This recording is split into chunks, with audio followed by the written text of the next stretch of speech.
नमस्कार, मैं हूं रुपेश कुमार। आप देख रहे हैं आपन बिहार। आज हम आपन बिहार के प्लेटफॉर्म पर हैं। आज हम बात करेंगे अवैध खनन को लेकर। आपको हम बता रहे हैं कि इंद्रपुरी इलाके में जो है चकनवा बालू घाट और शंकरपुर बालू घाट जो है वो सरकारी रास्ते में जो है अवैध खनन किया जा रहा है और परिवहन किया जा रहा है।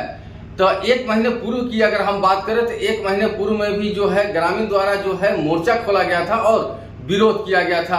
ग्रामीणों द्वारा जो है साफ तौर पर जो है एसडीएम को पत्र लिखकर कार्रवाई की मांग भी किया गया था। वही एसडीएम सूर्य प्रताप सिंह द्वारा जो है वो डेहरी के सीओ को जो है वो आदेश जारी किए थे और उन्होंने जो है साफ तौर पर कहा गया था जांच कर रिपोर्ट देने के लिए। तो सीओ द्वारा जांच भी किया गया था और रिपोर्ट भी सौंपा गया था। लेकिन अभी हम जो है पूर्व की बात करें, लगभग एक सप्ताह की बात करें तो एक सप्ताह के अंदर जो है एसडीएम सूर्य प्रताप सिंह द्वारा जो है एक लेटर जारी किया गया था और उस लेटर में साफ तौर पर कहा गया था कि दोनों रास्ता को जो है अभी फिलहाल जो है वो बंद किया जाएगा।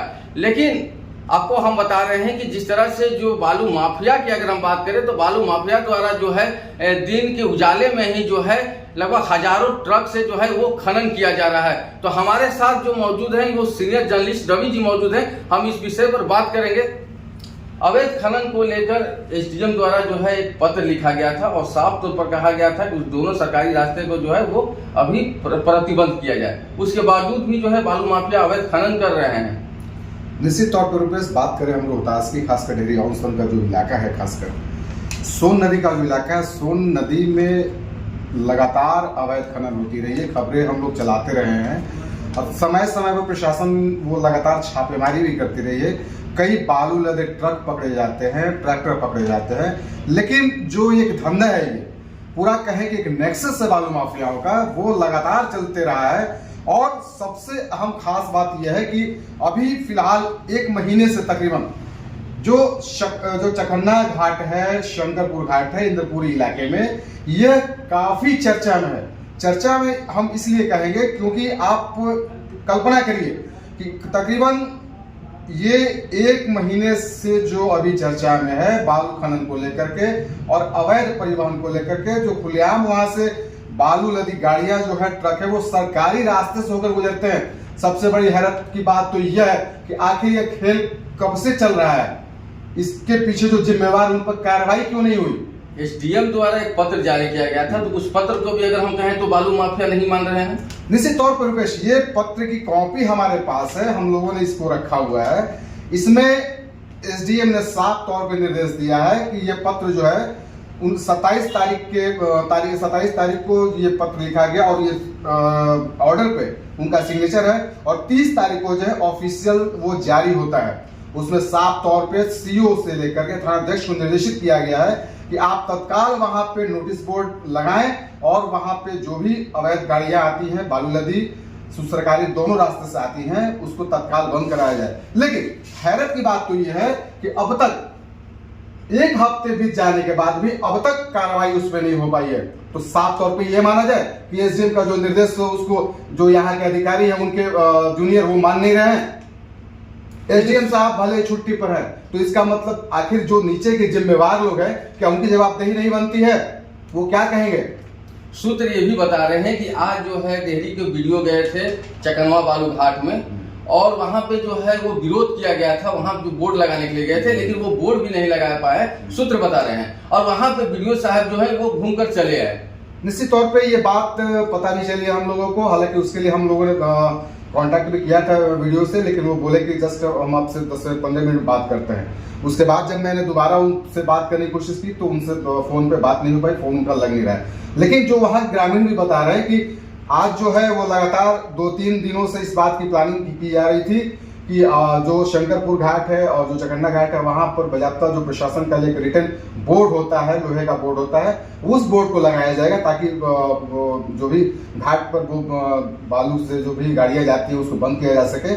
लेकिन रुपेश, कहीं ना कहीं इसमें कहा जाए कि प्रशासन की जो कुवत होनी चाहिए, जो एक वो होना चाहिए, जज्बा होना चाहिए, वो जरा सा भी नहीं दिख रहा है। क्योंकि लगता है कि अधिकारी काम ही नहीं करना चाहते हैं। आप 7 दिन से करके रहे थे और आज जब आप गए तो मालूम चला कि शायद कोई बालू माफियाओं ने विरोध किया जिसकी वजह से बैरिंग लौटा है।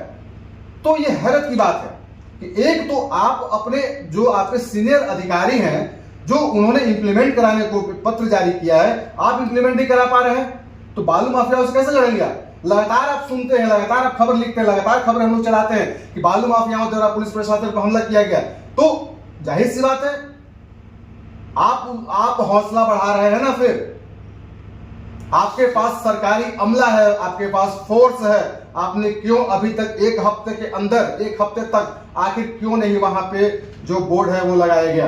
तो जाहिर सी बात है कहीं ना कहीं कमजोरी है, आपकी प्रशासन की कमजोरी है। सबसे बड़ी बात यह है कि उसी रास्ते में एक प्राथमिक विद्यालय, छोटे छोटे गांव के बच्चे जाते हैं और आंगनबाड़ी है। अगर कोई हादसा हो जाता है तो इसका जिम्मेदार कौन होगा? कोई लेने वाला नहीं है। इससे पहले भी वहां जो इंद्रपुरी का इलाका है उसमें सोचिए कि बालू के लिए वहां खूनी खेल हो चुका है, कई जाने जा चुकी हैं, लेकिन फिर भी प्रशासन को यह बात समझ में नहीं आती है। समझ में तब आती है जब वहां ग्रामीण जो है वो हंगामा करते हैं, सड़क जाम करते हैं, तब मान मनोबल का दौर चलता है और फिर ढाक के वही तीन पात हो जाता है। तो क्या लगता है कि अब कार्रवाई होगा उस बालू घाट पर? देखिए कहीं ना कहीं तो अब ये प्रशासन के लिए भी सोचने वाली बात है, क्योंकि जैसे कहा जा रहा है कि, और हम लोगों ने ऑफिशियल जानकारी है कि एसडीएम साहब फिलहाल अभी छुट्टी पर है, वो छुट्टी से आते हैं, कब तक आ पाते हैं अभी तो फिलहाल कोई जानकारी नहीं मिल पाई है, लेकिन कहीं ना कहीं इंप्लीमेंट तो इन्हें कराना ही होगा। लेकिन अब जो जानकारी मिल रही है कि वीडियो जो है वो कल जाएंगे थानाध्यक्ष के साथ में और वहां पे बोर्ड को बाकायदा गाड़ा जाएगा। बहरहाल देखने वाली बात होगी कि कल क्या हो पाता है। तो देखिए, ये हमारे साथ सीनियर जर्नलिस्ट रवि जी मौजूद थे और उन्होंने साफ तौर पर यह कहा है कि उसी बालू घाट पे जो है कई बार जो है खूनी खेल भी हो चुका है। आपको हम बता रहे हैं कि जिस तरह से जो है वो अवैध बालू का जो वो हब बन गया है और वहां पे जो है अवैध खनन किया जा रहा है और परिवहन किया जा रहा है। तो आपको हम एक पूर्व का एक वीडियो भी दिखाएंगे किस तरह से जो है हजारों की संख्या में जो है ट्रक जो है वो चलती नजर आ रही है। और आपको हम बता रहे हैं कि आज जो है सूत्र बता रहे हैं कि आज डेहरी के वीडियो भी वहां पर गए थे, लेकिन वहां पर विरोध भी किया गया था। अब देखना ये दिलचस्प होगा कि क्या प्रशासन द्वारा बालू माफिया पर कितना नकेल कसा जा सकता है। अपन बिहार के लिए रोहतास से रुपेश कुमार।